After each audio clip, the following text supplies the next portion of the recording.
Welcome to our video guide. I'm Elle, and I'm going to be talking you through one of our Understanding Diversity Data tools. This guide focuses on creating dashboards. Also in the toolkit are tools on benchmarking your data, understanding internal diversity data, and understanding external diversity data. In this video guide, we'll be covering what is a dashboard, data gaps, how to group your data, how to make it meaningful, and making them available to the right people. Okay, let's start with what is a dashboard? Well, a dashboard is a tool that visually summarizes information relevant to the people viewing it. Once you've collected your diversity data, you'll have lots of raw data, which is great. But to enable your people to easily understand the data, it's useful to use dashboards. That way, people can see the diversity data relevant to their area, division, or service, and at a glance, can see the direction it's moving in and what's driving it. At this point, we want to give a little shout out to data gaps. They are often ignored and underestimated and even excluded. But let's give them some credit, because data gaps tell you something and should always be included in your dashboards. So let's take a look at what they mean and how you can decrease them. Firstly, blanks. This is where people have simply left the diversity data field blank. This most often means that people do not see providing you with their data as a priority, or basically can't be bothered. But it may also mean they simply haven't seen your request or reminders. For example, if they're in a service role in which emails aren't a priority. But importantly, it might also be telling you people don't feel comfortable to choose the prefer not to say option. This may be particularly relevant if you have a more commanding rather than caring culture. You can decrease your number of blanks by being really clear how important this data is and what you'll do with it. You can use our Collecting Diversity Data communication templates to help you with that. Also be clear that it's okay if people prefer not to say. Finally, use different communication channels to remind people to provide their data. For example, posters on notice boards or all charity meetings. Okay, so what about data gaps due to prefer not to say responses? What are they telling you? Well, people have actively decided they don't want to share their data. This may be because they have had a negative experience in the past with sharing their data. But it's most likely to mean that they don't yet understand why you want their data and trust what you'll do with it. You can decrease your prefer not to say percentages by, again, being really clear what you'll do with the data. You can use our diversity data FAQ template to help you with this. But also by building trust and showing people that you really care about inclusion. See our diversity and inclusion planning and also communication toolkits to help you with this. As you increase awareness of inclusion in general and why you're collecting diversity data, you're likely to see some of your prefer not to say responses transfer to diversity groups. This is because the people who are most likely to prefer not to say are people who are from different diversity groups. For example, if you have a disability and disclosing that fact has been detrimental to you in the past, you're unlikely to want to disclose again. So as you can see, it's really important to include both blanks and prefer not to say responses in your dashboards. It helps you have a full picture, but it also gives you an idea of how included people feel. Okay, now we've got that sorted. Let's talk about how you can make your data more easily comparable to your benchmarks.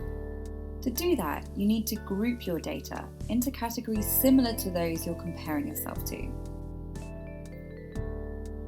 To make this easier for you, we've provided the groups you need to compare yourself to the UK-wide benchmarks in our Guide to Benchmarks and Dashboards. But let's just take a look at ethnicity as an example.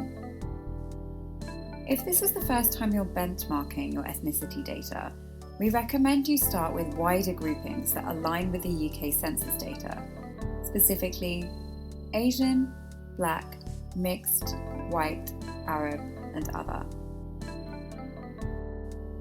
You may also want your Black, Asian, minority ethnic statistic. This will help you understand if you have general racial bias in your internal and external systems.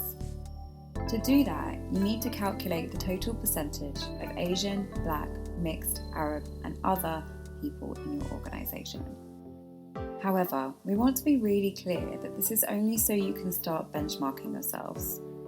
At 3C, we don't believe the BAME label is helpful, as it ignores the differences between people of different backgrounds, prevents you creating strategies and plans that work for different people, and can just be downright offensive by reducing people to an acronym. That's why, to really understand your ethnic diversity, we recommend using the groupings that you can see here and that are available in our guide to benchmarking and dashboards. That way you can truly understand who you are and are not representing internally and externally. For example, your services may be doing really well at reaching the Indian community, but not the Pakistani community. Knowing that will allow you to explore why and amend your services accordingly. Now let's look at how to make your dashboards meaningful. So you'll want people to use dashboards to understand what's driving the diversity of their division or service and be able to act upon them. You want to make that as easy as possible for them. So here are some tips on how you can do that. Always include blank and prefer not to say in your percentages, otherwise your data will be skewed. Include the number of people you are referring to in each dashboard with an N equals. This will help people understand if the numbers are moving in smaller or greater amounts. Provide indicators for what's driving the diversity data in their area, division, or service. For example, is it recruitment, leavers, promotions? Is it the diversity of those approached for services, joining your services, or leaving your services? Include your benchmarks and targets if you have them, so everyone can understand how you measure up. Include clear indicators on which direction your diversity data is moving and key points to note.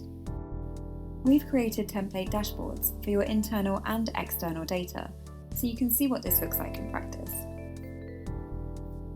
Finally, who needs to see your dashboards and how can you make them available? Having dashboards is great, but only if the right people have access to them and own them. Everyone in your organisation should be able to access anonymous organisation-wide data and overall divisional service data. However, you also need the right people to own their relevant data, including the leadership team, service managers, and divisional managers. They need to know they are responsible for the data and what's driving it. Here are some ideas for how you can make your dashboards available. Include them on your intranet or internal inclusion pages. Integrate them in your recruitment portal if you have one. Add them to screens or notice boards in your offices and service centres. Embed them in your leadership and management dashboards with data specific to the department or area. Add them to your service dashboards.